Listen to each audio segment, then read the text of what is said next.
Hello, everyone. Thanks so much for being here with us today. As you can see, we are the Stone by Stone Who Built the Chapel group, and that's the question that guided us at the beginning, but it did change throughout the process, as you'll hear more about later on. So to start us off, I'm just going to give a brief overview of Duke construction. Duke University existed under different names in different places for a few decades, but it really started in 1924 with the creation of the Duke Endowment by tobacco tycoon James B. Duke. That was a $40 million trust fund. $19 million of that was specifically for construction and buying land for the new Duke University. West Campus in the chapel, as you might know, was designed by Julian Abel of the Horace Trumbauer architecture firm. He was the first African-American graduate of the University of Pennsylvania's architecture school, and he was responsible for the vast majority of the work in designing West Campus and the chapel.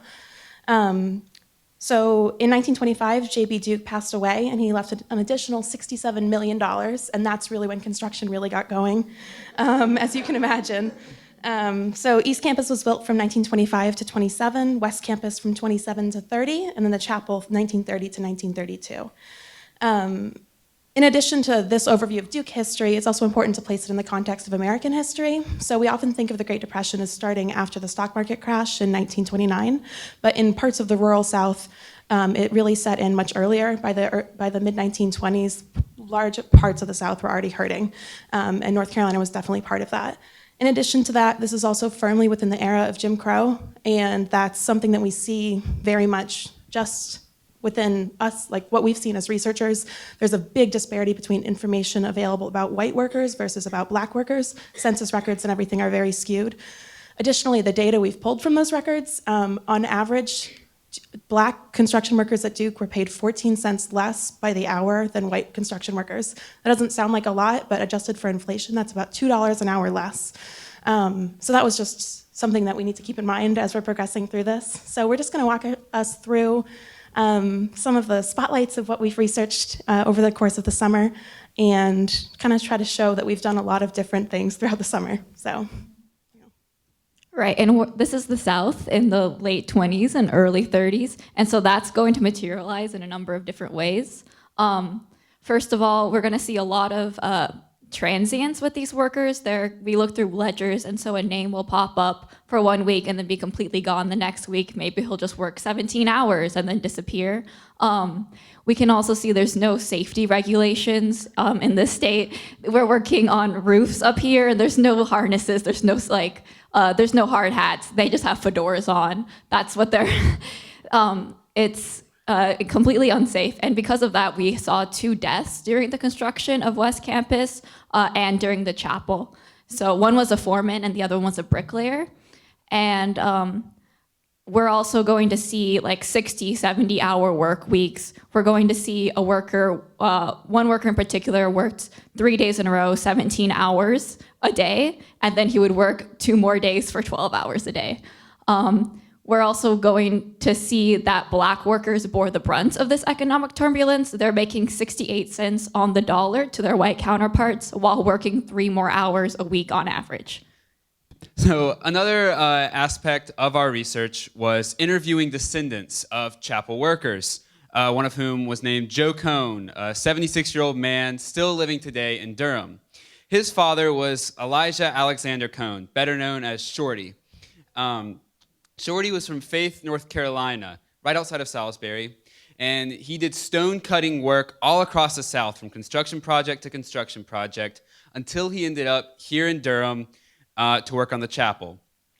He specifically designed the arches, or specifically worked on the arches immediately to the left of the chapel entrance, according to Joe.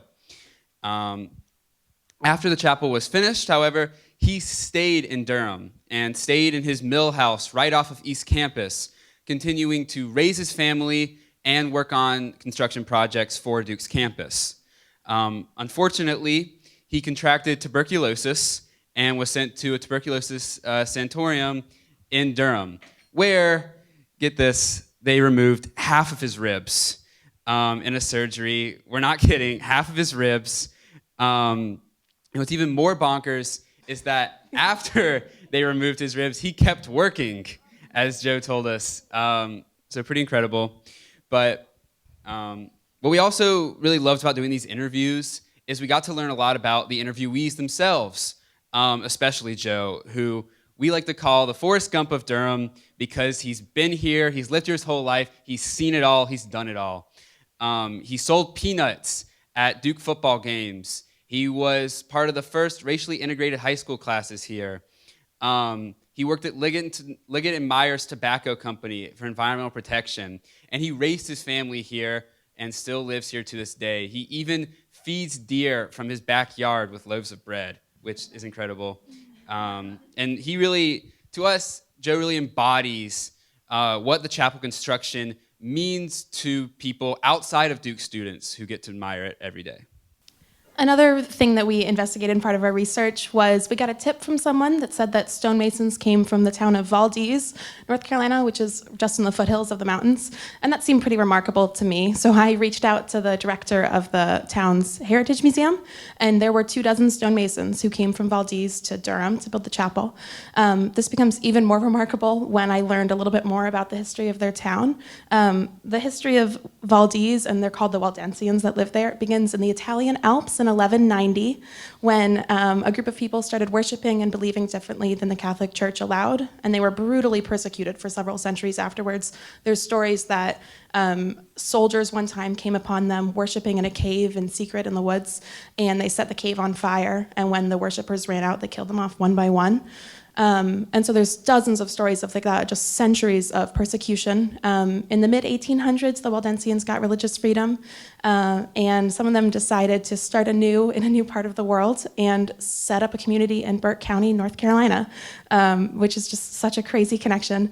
And life there at the beginning days, they set up the town was founded in 1893, and at the beginning, it was a very hard life and work was very scarce there. So many men, only men, sorry, traveled around throughout North Carolina and beyond, as far as Arlington National Cemetery in Virginia and other places, doing work with stonemasonry skills that they had learned at home. One of those places was the Duke Chapel here.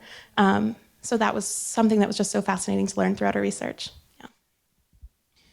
So now we're going to talk, So now we're going to talk some about, there's the hammers. These are stone tools that might have been used to build the Duke Chapel. So, yeah. So we're going to talk some about our process. As Gretchen alluded, we came in with the mindset of chapel workers are bust. So we're coming into the university archives and Rubenstein Library. We're looking for names of chapel workers. We're looking for their stories. And we come across these ledgers, which are from 1927 to 1930, which is when West Campus was being constructed. The chapel was from 1930 to 1932. And as a result, we had to expand the scope of our project. We decided to include these workers in, as well as the workers we found through interviews and through news articles and such. Working with these ledgers was both incredibly fruitful and challenging. As you can see, it's written in cursive, handwritten. The handwriting would change throughout the years. Names would be spelled differently week to week. Sometimes occupation wouldn't be listed. But we transcribed all these ledgers. We took out average wages, average hours. We looked up these names on Ancestry.com to find out more demographic information about them. And we even were able to craft a couple of our spotlight features based on these ledgers. And of course, this process is not perfect, and our methodology does come with holes. And so because we're looking through Ancestry, which pulls from census data and city directories and death certificates, and because we're looking at these ledgers and we couldn't look up all of these workers, there were over 400, we found about half of them, and we prioritized the ones that appeared on the ledgers more often. So compounded, this means that the less transient worker is the worker that we're going to find more information on, and it's very possible that Black workers are underrepresented in our information and in our tables, and they're definitely underrepresented in our spotlight features, because just looking through the photos that we have, the number of Black faces that we see does not match up to the number of Black stories that we have and the interviews that have been transcribed over the years by reporters on stonemasons and on the laborers on the chapel. So that's just something that we wanted to note and point out and keep conscientious when we're browsing through our website, which has collected all of these stories and which has pinpointed and located these holes. Thank you.